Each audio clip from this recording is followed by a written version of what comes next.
أعوذ بالله من الشيطان الرجيم. بسم الله الرحمن الرحيم.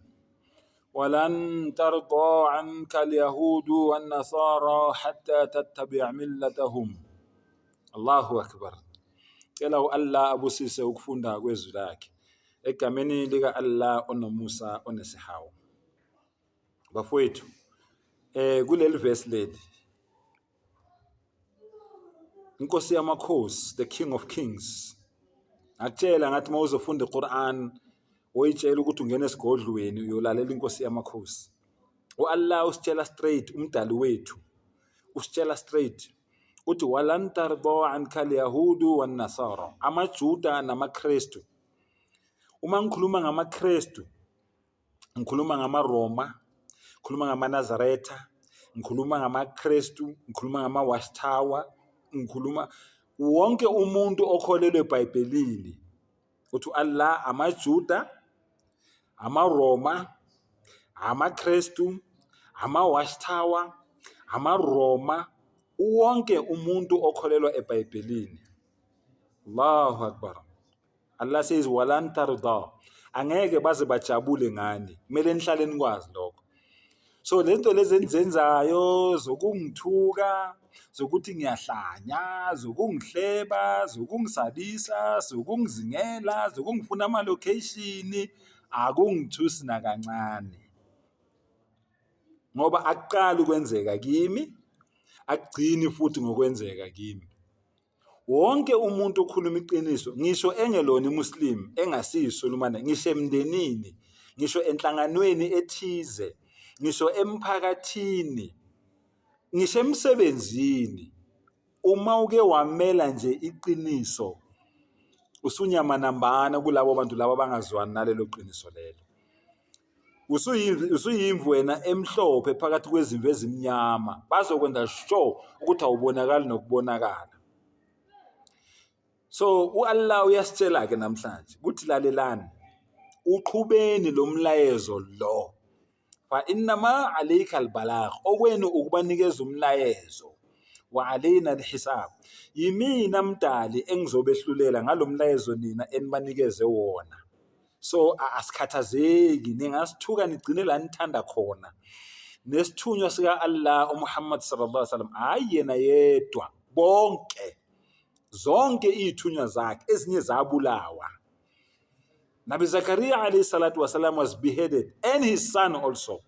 uZakaria wanqunywa kanye nendodana yakhe uJohana umbhaphatisi banqunywa, benqunyela iqiniso. So akusithusi lokho. Kodwa ngisayiphosa futhi inselelo. Ngithi mina maNazaretha, le ndlela enihambayo indlela yobumnyama, indlela kaSathane. MaKristu, le ndlela enihambayo indlela yobumnyama, indlela kaSathane. MaRoma, le ndlela enihambayo indlela yobumnyama, indlela kaSathane. MaWashtawa, le ndlela enihambayo indlela yobumnyama, indlela kaSathane. Zinyanga, zangoma, mathwasa, nani ninenithwele, nani ninabathwalisi, le ndlela enihambayo indlela yobumnyama, indlela kaSathane. Nani nina enikhonza izithombe, indlela enihambayo indlela yobumnyama, indlela kaSathane. Nani nina enikhonza amadlozi, le ndlela enihambayo indlela yobumnyama, indlela kaSathane. Ongiphikisayo othi mbatha unamanga, lento oyikhulumayo amanga, ayikho, akulona iqiniso. Allahu Akbar. Yenza ivideo njengami, ungi-challenge, sibhekane ubuso nobuso, ungitshele eyiqinza amehlo, sibhekene kanje njengoba ngibhekene nawe kanje. Siqhuthana amakhizane, kuvela iqiniso namanga futhi ahlala obala, anyamalala. Waza alhaq wazahaqa albatil. Uma kuvela kufika iqiniso, amanga enjani, amanga ayashabalala. So inayo into ekufanele yenzeke. Ngisaphinda futhi ngithi mina, uma ngabe wena ukholelwa eBhayibhelini, wazi ukuthi le nkolo le okholelwa kuyo inkolo yobumnyama eyalethwa kuwe, yafakwa kuwe ngenkani noma kokhokho bakho ngenkani, bengafuni, bengayithandi. Ngoba inhloso yabaletha eBhayibheli kwakuwukuthathela konke wena onakho njengoba ungenakho kunamhlanje. umhlaba awunawo, izimbiwa phansi, amagolide, amadayimani, amaplatinum, amasilva, ama-uranium, u-oyila, konke bakuthathile kwabo, bakuthathe ngeBhayibheli leli wena okholelwa kulo, ocabanga ukuthi wena incwadi engcwele. Ngiyakutshela-ke namhlanje, ungizonde uma ngabe uyangizonda, kodwa ngithi nina nonke maNazaretha, niyanhlanhlatha, niyaduka, nihambe ebumnyameni, nikhonza uSathane egameni likaShembe. MaKristu, niyanhlanhlatha, nidukile, nihamba ebumnyameni, nikhonza uSathane egameni likaJesu. MaRoma, niyanhlanhlatha, nihambe ebumnyameni, nikhonza uSathane egameni likaMariya ocwebileyo. Ma-Watchtower, niyanhlanhlatha, nihamba ebumnyameni, nikhonza uSathane egameni likaJehova.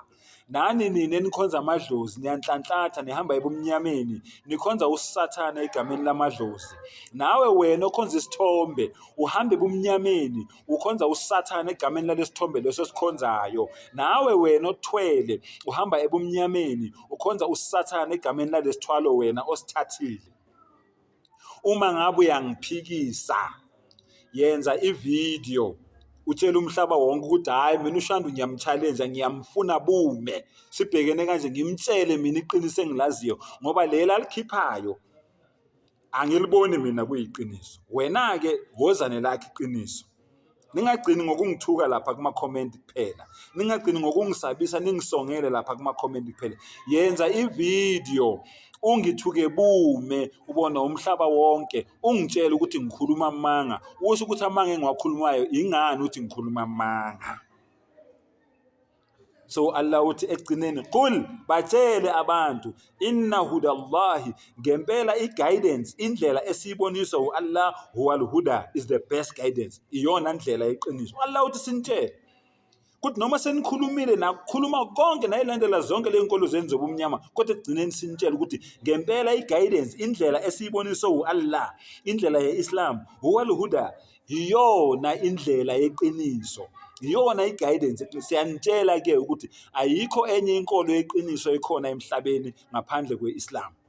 Mangabe wena uyakuphika lokho, yenza ivideo ungi-challenge. Sengathi umdala angavula abantu ingqondo, avula abantu amehlo, abadonsa, abakhiphe ebumnyameni, abalethe ekukhanyeni, basho sisho sonke ngazwilinye sithini, sithi la ilaha illallah Muhammadur Rasulullah. Akekho omunye onelungelo lokukhonzwa ngaphandle ka-Allah. uMuhammad sallallahu alaihi wasallam uyisithunywa sika-Allah nesigcila sakhe sokugcina. Wa akhiru da'wana anil hamdulillahi rabbil alamin.